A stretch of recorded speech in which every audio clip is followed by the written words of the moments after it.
Hi, I'm Nora, one of the ambassadors for the World Heritage Site, and I want to talk to you about the fossils which we find on Beer Beach. Not a lot of fossils, but the most common one is this.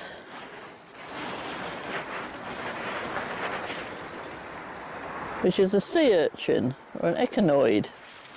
Usually we find them like that. Sometimes, if we're very lucky, they've been covered in flint. More difficult to see.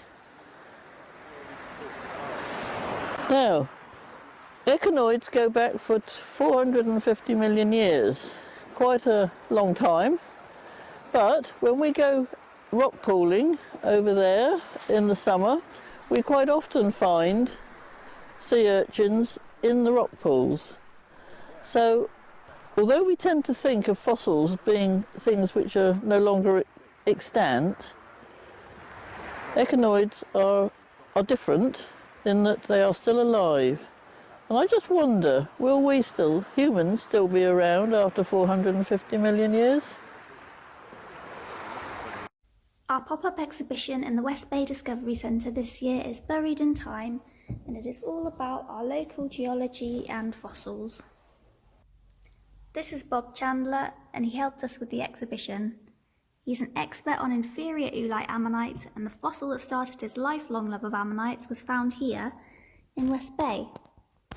On a school trip in 1967, Bob found this beautiful ammonite in a collapsed wall, and it's been hooked ever since. Here at Charmouth Heritage Coast Centre, we're going to be showcasing to you today our favourite local fossil find, which is the Scalidosaur dinosaur that we can see right here. This is the first near complete skeleton of a dinosaur found in the British Isles, and actually we believe that we should be showcasing this a little bit more, much more famous than it first appears for a variety of reasons. A little bit about the biology and the natural history of the Scalidosaur dinosaur. It was a heavily armoured dinosaur, covered in these spiky scutes that we can see across here, and closely related to Ankylosaurus, that you may have heard of, the dinosaur with the clubbed tail that it uses for defence. It was also a herbivore as well, this dinosaur, feeding on vegetation. Only 8 of these specimens have been found, and they've only been found here at Charmouth Bay. The first one was found in 1858 by someone called James Harrison. He was a retired doctor, and he was working in the cement factory, or was found in the cement factory that was once the Heritage Centre that we are based in right now. Later it was then described by a paleontologist called Richard Owen. We believe that there should be more profiling of this dinosaur, and that the public should know a lot more about it. It seems to have been forgotten over time. On December 8th, 2000, a local collector observed a cliff fall on the cliffs just outside of the Charmouth Heritage Coast Centre. On there were numerous nodules of limestone, and collecting a promising 50-kilogram nodule, he found out that after some preparation it contained the hip bones of the dinosaur Scalidosaurus. Over the next week, even the neck and skull of this animal would be found, and gradually, over the next decade, David Soule, Peter Langham, Andrew Soule, Christine Endicott, Bernie Abbott, Rick Taylor and Joe Anderson would come together to have found the vast majority of this animal. It is the most complete dinosaur skeleton found in the entirety of the UK. Everything is found aside from some of the bones of its feet and the end of its tail.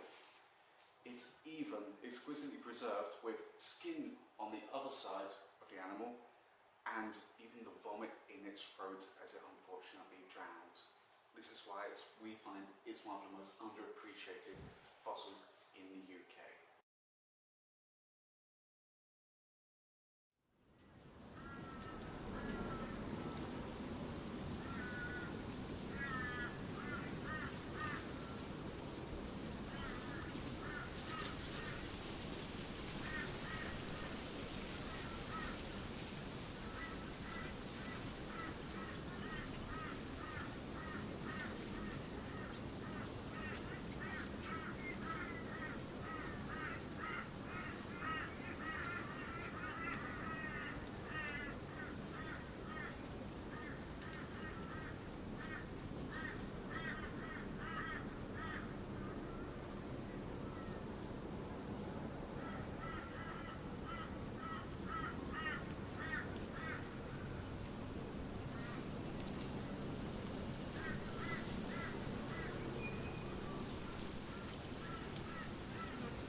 In the 1930s, excavations carried out by Sir Mortimer Wheeler at Maiden Castle, Europe's largest hill fort, revealed a tremendous variety of objects. They included a stockpile of over 20,000 sling stones, which gave great insight into the way in which the Iron Age people defended Maiden Castle as a hill fort. The pebbles were mostly rounded, about this size, and were gathered from nearby Chesil Beach.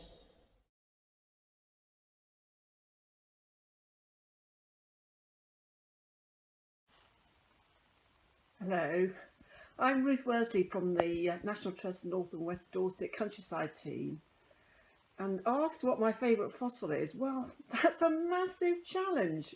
Just look behind me. This is the collection over the years, not just from the Jurassic Coast, but from Somerset, where I first started out looking for fossils. But I'll take you in closer to what I suppose if I was asked what my favourite fossil is, this is what it is.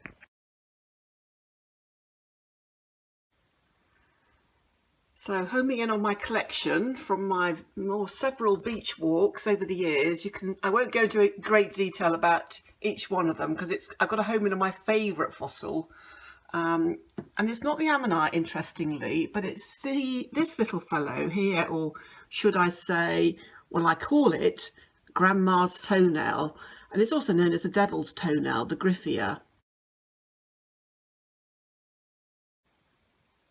Well, just a little bit of background. How did I get interested in fossils? Well, it was rocks first, and I must have been about 8 years old, and my parents on a Sunday afternoon would drag me off on walks, and this was in the Midlands in Warwickshire, which was a landlocked county, and I would come home with pockets full of rocks. My mother wasn't too keen about that because there was an awful lot of dusting on windowsills, which she obviously left me to do. And then wind the clock forward a couple of decades, and living in Somerset and going to the North Somerset coast, this is where I found the Griffia, the toenail. It reminds me very much of my mother when in her old age with her very bent large big toenail. So I've affectionately called it Grandma's toenail rather than the devil's toenail.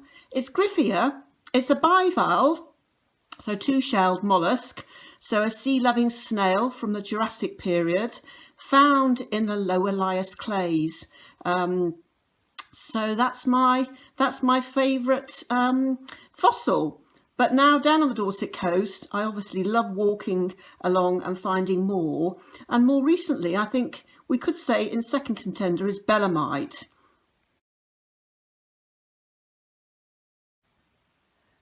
Well, the runner-up is the belemite. So fast forward 20 years, and I took my own children fossil and rock hunting, and this time it was down on the Dorset coast. Their first camping holiday near Charmouth. We visited the Charmouth Heritage Centre, booked in on a guided walk. Oh gosh, there must have been about 50 of us, I can remember. And we were scouring the beach looking for fossils, and my own children filled their pockets with fistfuls of these belemites. And then a few years on, I was lucky enough to move down to the Dorset coast, and my nearest beach, Seatown, is where I often see these. And at a very low tide, there's a pavement exposed with many of these fossils in the pavement, which is an amazing sight to see. And I also look at the beach for other things, for signs of our archaeology. So there's another find to show you.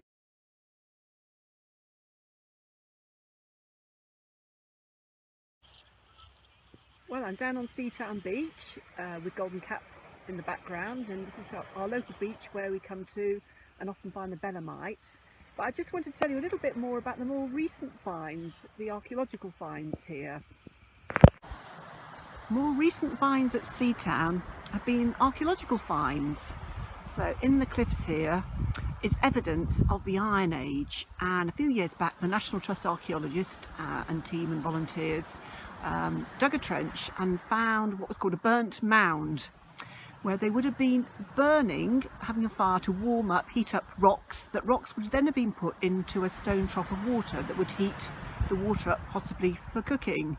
So evidence of stonework and of charcoal under the soil here, and even Bronze Age fragments, so Bronze Age pottery, and Neolithic, so Stone Age evidence of tools. So this bit of landscape, this bit of coastscape here at Seatown has a really diverse and fantastic, fascinating history.